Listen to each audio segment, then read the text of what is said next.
Please join me in welcoming our esteemed panelists, Mr. Mandar Kulkarni, Director Specialist Solution Sales Manager, Microsoft India, Mr. Rabiul Chowdhury, Head of IT Plan International Bangladesh, Mr. K.A.M. Morshed, Senior Director Advocacy, Innovation and Migration, BRAC, Mr. Vikas Vijaywargiya, Chief Information Officer, Zensar Technologies, Mr. Avinash Velhal, CIO, Growing Markets, IT and Process, Atos Global IT Solutions and Services. And to moderate the session, may I request Mr. Subramaniam T. Sankara to please take over. So the stage is all yours, so kindly take over. Thank you. Thank you so much, Deepthi. Hello all, a very warm welcome to all the panelists and viewers. We have been hearing some very good conversations around, accelerated digitalization around us everywhere. So this session is going to be in continuation with that theme, where we'll also be delving a bit deeper into the how aspects in addition to the what aspects. So we'll definitely be covering platformization, securities, challenges around that, also the talent in this space. Those are some of the areas that we intend to cover. So we have a busy session ahead. Let's get going. Right? Let me start with Mandar. So Mandar, you lead specialist solutions in Microsoft, right? So it would be good to hear from you on what the major trends that you have been seeing over the last few months, right? With everybody embarking on digital acceleration and different phases of the journey, right? It would be great to hear from you, your perspectives, how people are going about it, and how technology is getting leveraged to foster the recruitment. Thank you. So last 8-9 months have been totally disruptive for each one of us, all organizations. And the big change that we saw, what our CEO Satya put as 3 years of innovation, 3 years of transformation bundled into 6 months. So the first response for most of the organizations was just to respond. How can we keep our businesses up? Most of us and our customers really just were looking at keeping their employees working, keeping their businesses growing. So that was the knee-jerk response. People anticipated this to be for short term. So we saw huge adoption of remote working technologies. We saw adoption of a lot of front-end technologies which would basically enable that. As things started continuing, we saw a big change in people looking at rebounding their business. So they started looking at, oh, this COVID is going to continue and it is going to really change the way we work, change the way our end customers engage with us. How do we change our processes? How do we look at opportunities to transform? You saw very innovative models coming up, whether it is business innovative models or on technology, where people started moving their offline processes online, right? Whether at a retail store, which didn't really have an online presence, putting up an online presence, or people moving into logistics so that they reach out to their people. So there were a lot of interesting things that happened. But right now we are in what we call as a reimagine phase. People know that the changes that COVID has brought in are going to stay for a long time. So what we are seeing clearly is people are into third phase and they are actually looking to reimagine their future in the post-pandemic era. We see a lot of technology innovation that is happening. Who adopted technology just to enable remote working, just to enable keeping the business on, are right now thinking more long term. If a part of my workforce, if a part of my business is always going to be offline, is always going to be remotely working, if my customers are always going to come to me digitally first, then how do I reshape my business, reimagine my business? So the technology change that we are seeing right now in the industry is phenomenal. The technology that we have been talking for last 5-6 years, we see that adoption happening over last 3-4 months. Thank you for that, Mandar. I do agree. It's been a super, breakneck space at which things are happening. Definitely engaging both internally as well as with customers in the digital era has been far more challenging, right? Which is something all of us are experiencing. So I would request Avinash, right, Atos being one of the global leaders in digital transformation, to share your perspectives, on how do you see things are shaping up and where we are getting into. Sure. Thanks. If we today think that we are going to go back to a normal way of business as usual after COVID, I think we are going to be very wrong. Things have changed so much as of today that no more the earlier way of working is going to be there. So I would like to pick up on the old paradigm shift, which was there in 80s. Today, we have really gone through a paradigm shift. Things which were unimaginable earlier are now acceptable norms, like remote working. Earlier, it was like not an acceptable norm, but now everybody's remote working.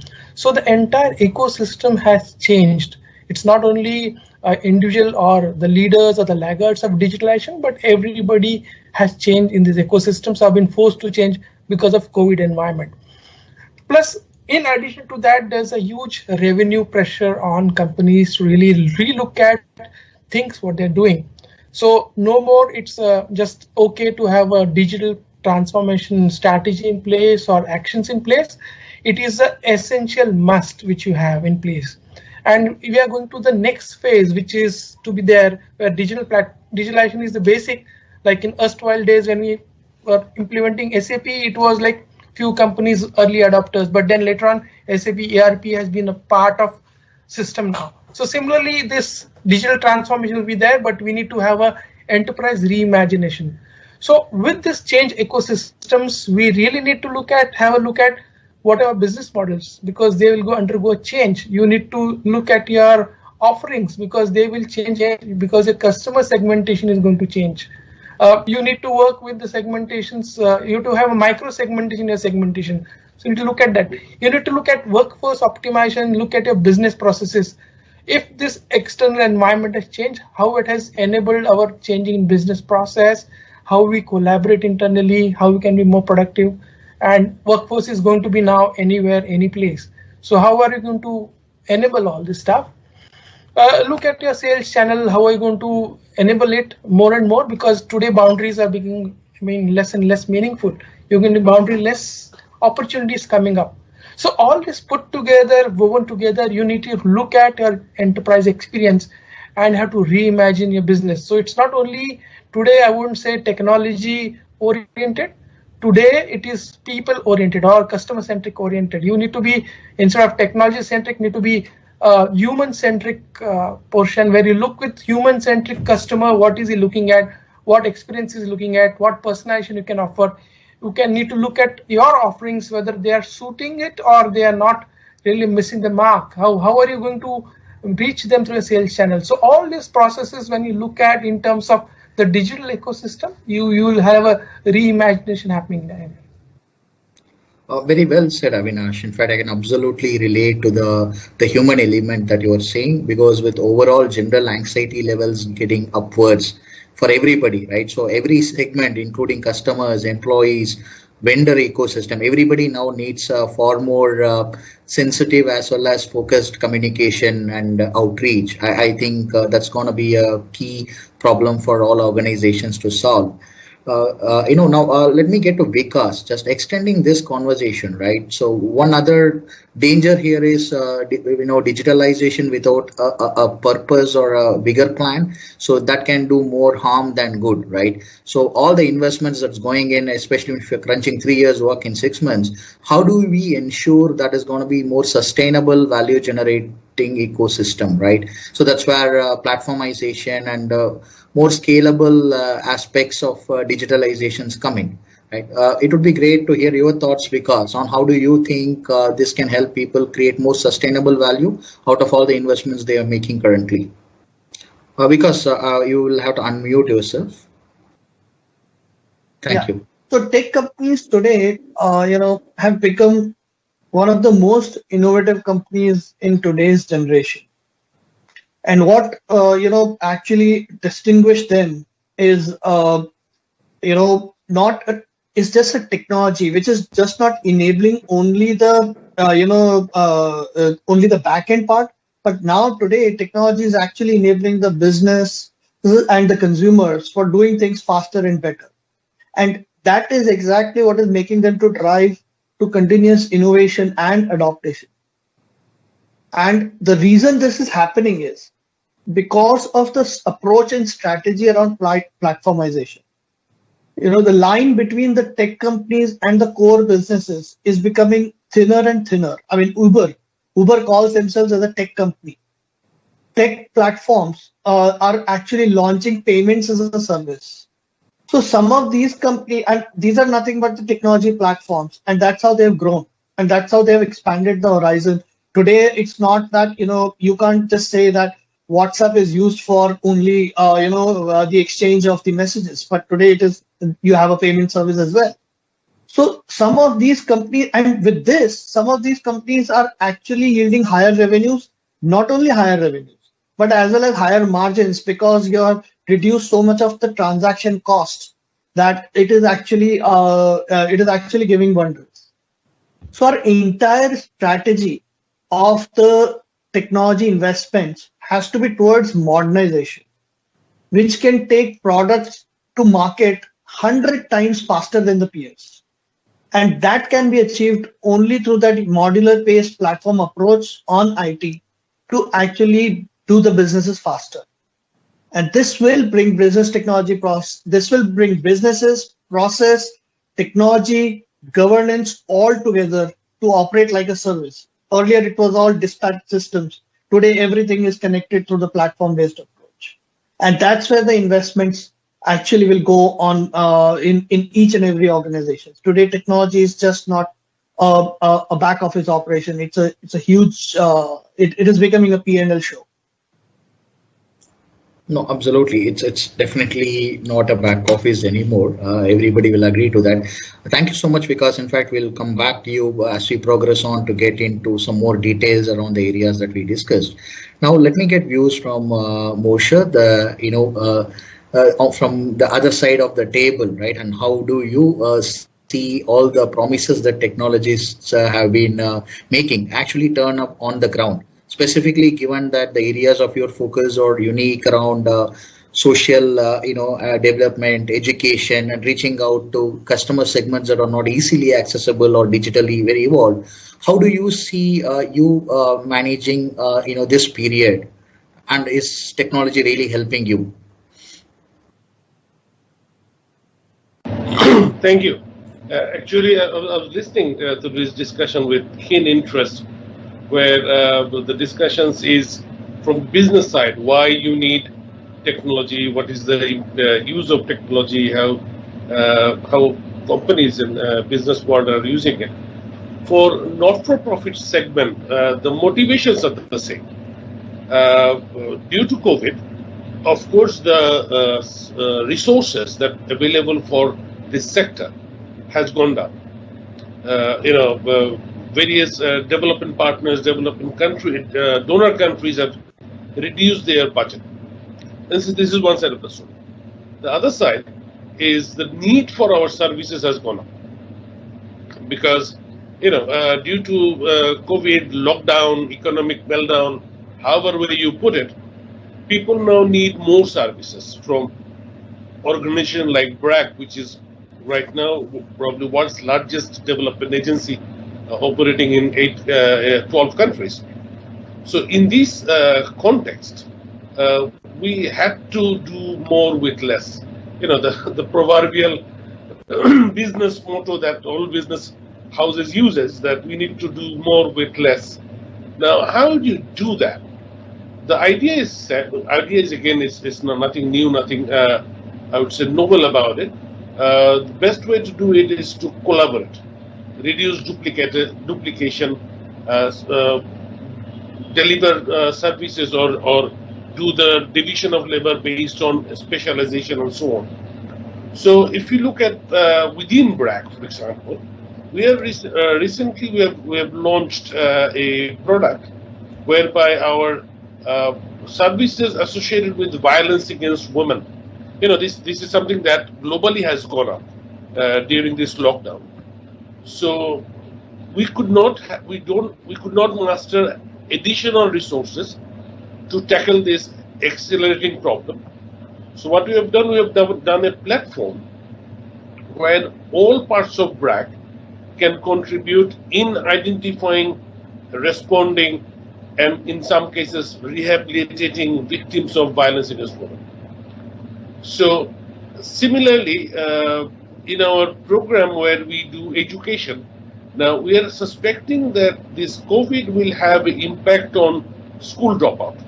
In this part of the world, be it in India or in Bangladesh, dropout is a huge issue, and these economic challenges will push more and more children or the families to drop out of the school.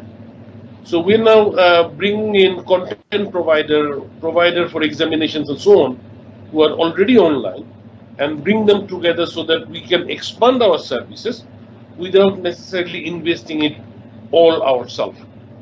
During the COVID period, we, for example, launched we used to call, for lack of a better word, data tree. It's a tree whereby all the field workers, so various, mostly BRAC and other NGOs, when they could identify someone having the symptom, could report the data, and the provider of services can glean the data from there and start providing services, including testing and so on and so forth. So this is certainly the way forward. But then let me quickly also talk about some of the challenges associated with it. For example, during the COVID, we launched a platform for mapping out who is working on which slum, because there was a lot of issues with duplication of support. And we found out that not all the participants are ready to get into the platform. Their individual readiness, their individual, if you may, cultural restrictions has restricted people from participating. So we realized that while platform is a common denominator, not all the participants of the platform necessarily have the required qualification or required, if you may, capacity to join equally. So that's one challenge of the platform that we have found. But despite everything else, we are now launching a platform whereby, because the next 1.5 years will be there will be absolute focus on vaccination. So we are launching a platform so that we can kind of ascertain who has got a vaccination shot, by who, and when the second shot is due.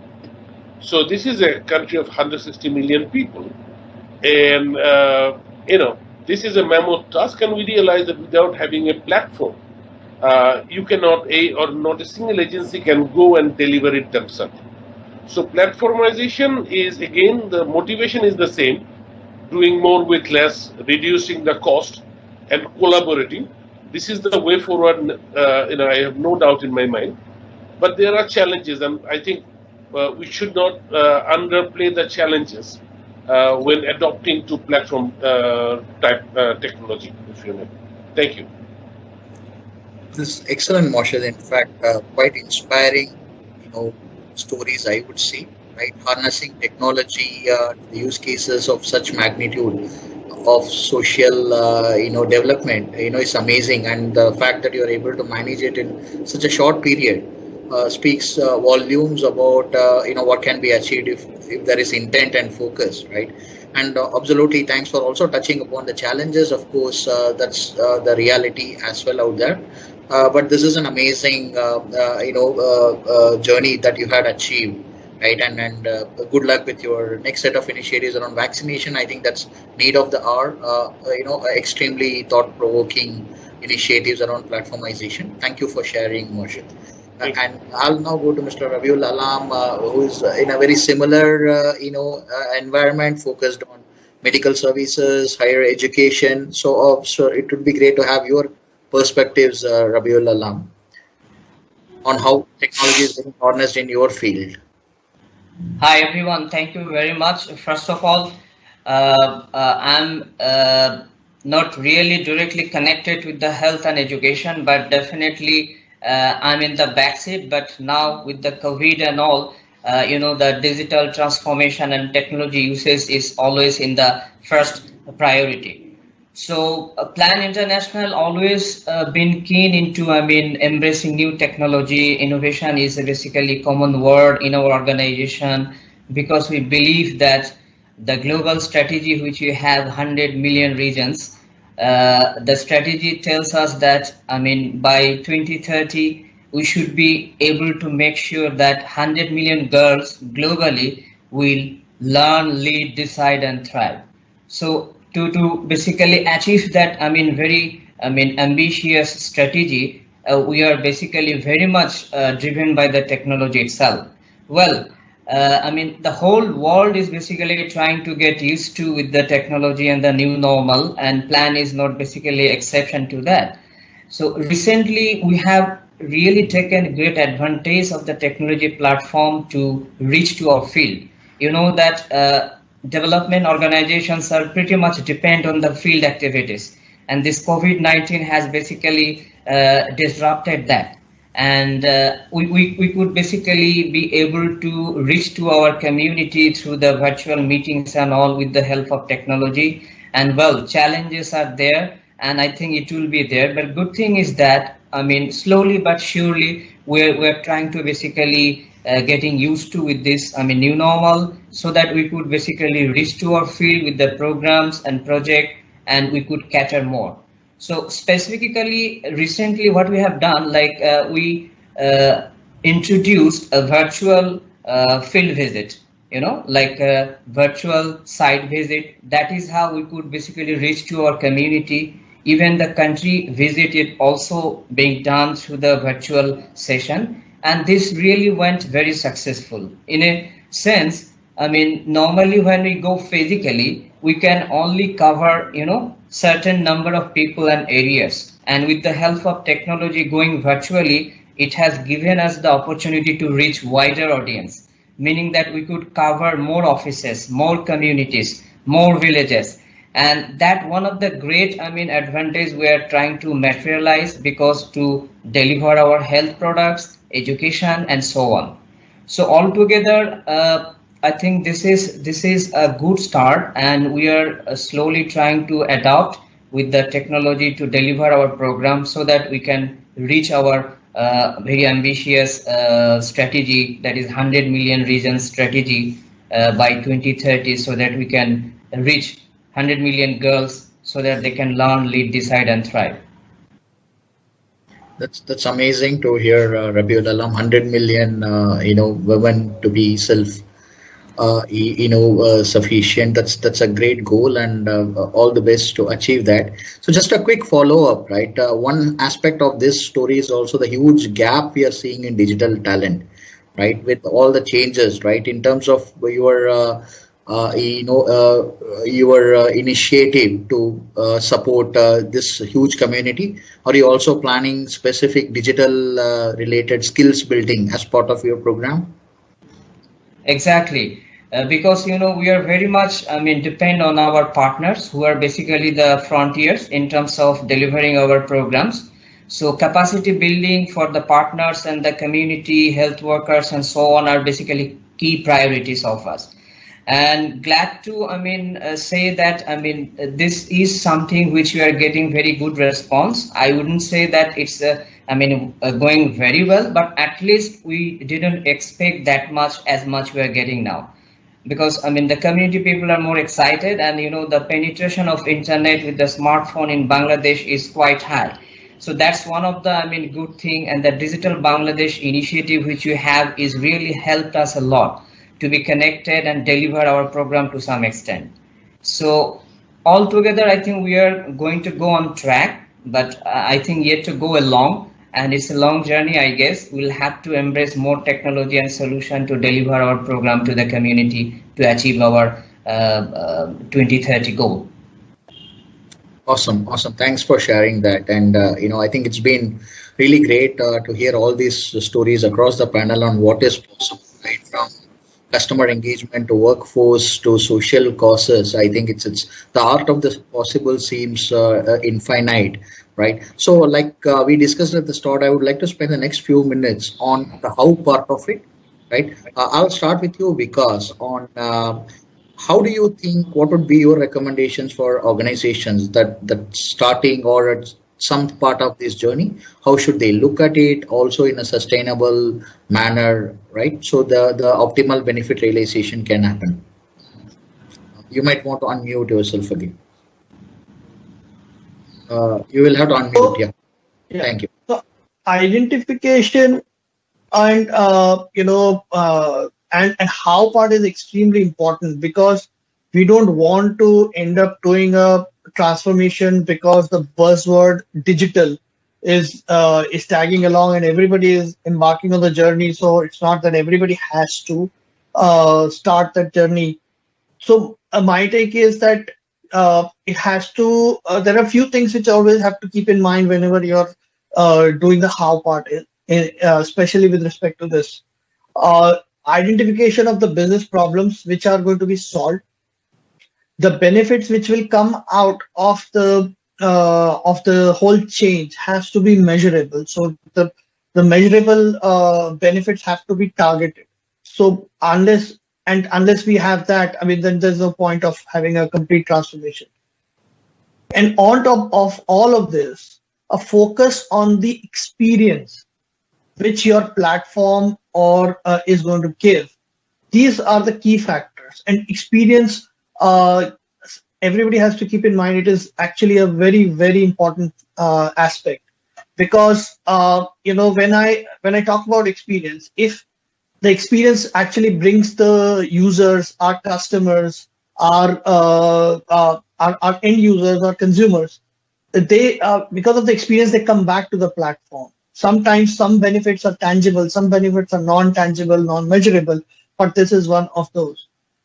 And if they don't come back, our innovation will actually stop. So to continue to innovate, your experience has to be extremely good. And these are the key factors which one has to keep in mind when they're actually doing design thinking to make sure how do we change the whole game of the IT. And while we focus on solving the problems and making technology more modern, as I said, we have to make sure that the experience stays on top of it.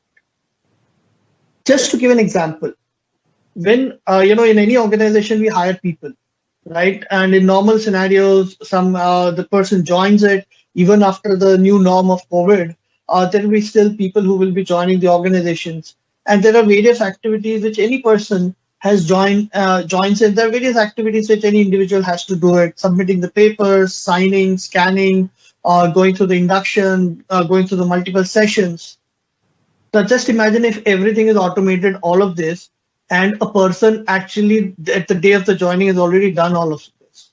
So it saves us 2 to 3 days to complete the whole process, which means the person can be sent on a billing assignment right at the day of the joining. So you actually get that 2 to 3 days of billing, plus you remove all the manual efforts which are taken to onboard any resource. And when I say all of this, I have seen these measurable benefits in my organization, because in our organization is a complete 100% paperless onboarding, even a year ago. So our movement to a whole COVID situation, the situation is bad, but then to adopt into the situation so that our work was normal, it was just seamless. So this is actually helped the organization. And while we solve these business problems with the approach of what I just mentioned from the technology aspect, one has to understand change management is the toughest part to handle, and the organization should actually approach on this with the inclusivity of the people who are actually going to be the users of the platform. Absolutely. I think those two aspects around being user-centric as well as experience-driven, also the change management are super crucial in seeing any initiative to success, specifically the digital transformation related initiatives. One other huge challenge there is around data, right? The availability of data, data exchange, data operability. I would request Avinash to share his perspectives, right, on the challenges around data security, data availability, and how companies are dealing with that. Avinash, sorry, you were on mute too. Yeah.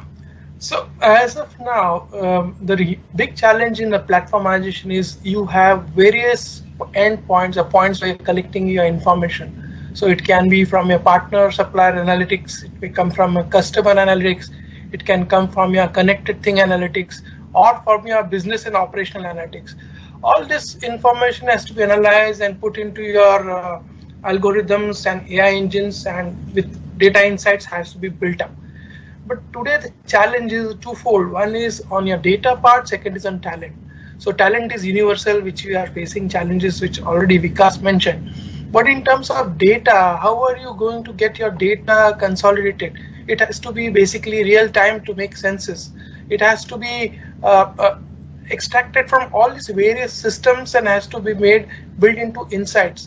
This is a big challenge, and today talents in terms of getting this data analytics into place and getting this insights from it is becoming challenging, because your AI engines, your RPA automation, all these things depend on the data and their algorithms and how you're building your decision tree systems. So these are the real challenges.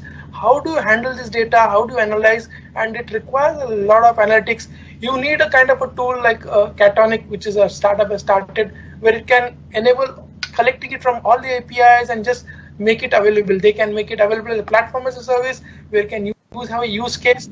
The major challenge is, how do you go about getting the data converted into data insights and converting this into a business decision, and then running your AI engine, and finally, how do you run the business? Even if AI will give you, you need to have your growth strategy, customer engagement strategy aligned to all this stuff. So this is the real challenge. If you look across the total chain of platformization, this is the most critical part. In addition to this, there are complications in terms of compliance rules, local governances and all. So these are the nitty-gritties which really have to focus based on which areas are you focusing, how are you getting your info in, how it's getting managed, what are data privacies, GDPR implications. So it's a major hurdles in each of the steps to really realize the potentials. Absolutely, Avinash. I completely agree with you there. I think a data management strategy is super critical and foundational for organizations to have a successful digital transformation strategy, right? And that definitely has to be worked from the start and plan the strategy around the data, right? Otherwise, the initiatives are not going to fructify, right? We are nearing the close of this interaction, so maybe I'll just close it with one question. I'll like to get back to Mandar. Now that having heard all the challenges, Mandar, and what people want to achieve, so is there any tips and tricks that you would like to share around, how effective platformization strategy can be embarked upon by companies? Sure. Thanks. I'll draw on what we are seeing in the market, and that might actually help people structure their thoughts. What we are clearly seeing is people, all our customers, are thinking of platformization in two types. One is, how do they adopt platforms from the technology perspective, where they are looking at platform for collaboration like Teams, or for remote working, virtual desktops, or for their data analytics, what Avinash mentioned, right? They are adopting big time analytics platform. Rather than developing or building the systems themselves ground up, they are looking at ready platforms on cloud to really accelerate their innovation. Container is another area where we are seeing a lot of platform adoption happening. So one area of platformization is really on technology and adopting those platforms that cloud services like Azure offers and adopt that. That's number one trend. But a very interesting that is happening is a lot of organizations who had deep vertical capabilities, because they were working in that domain for a long time, whether it is an automotive manufacturer company, whether it is a bank, whether it is a healthcare company, and they build their own IP over years. Now they are looking at that IP to be converted. They build that IP not to sell it as a product, but they build it so that their business as a differentiator. Now they're trying to take that IP and make that as a platform solution for that vertical. We are working with a hospital who has differentiated themselves and have grown really good. So they have developed that hospital entire platform. Now they are working with us to see, can they offer that as a platform to other healthcare providers, other hospitals who can adopt. Same thing is happening with the automotive manufacturer. They have differentiated themselves by really adopting IT and building something that can accelerate entire manufacturing process. They are working with us to offer that as a solution for manufacturing automotive companies. So that's a very, very strong trend. So I think my co-panelist said some time back, IT is moving from the back office to really a profit center. And this is what is driving this entire platformization story in my opinion. Absolutely. Thank you so much, Mandar. So it's very clear to see a lot of organizations are already embarking beyond digital to a more sustainable platformization strategy. And we did discuss the pitfalls that could be also planned, addressed as part of this strategy. Great to hear all the examples and your suggestions. Really appreciate your inputs. I would like to thank all the panelists for their time and the inputs. I hope the viewers found this quite useful as well, and I wish them good luck with their digital journey.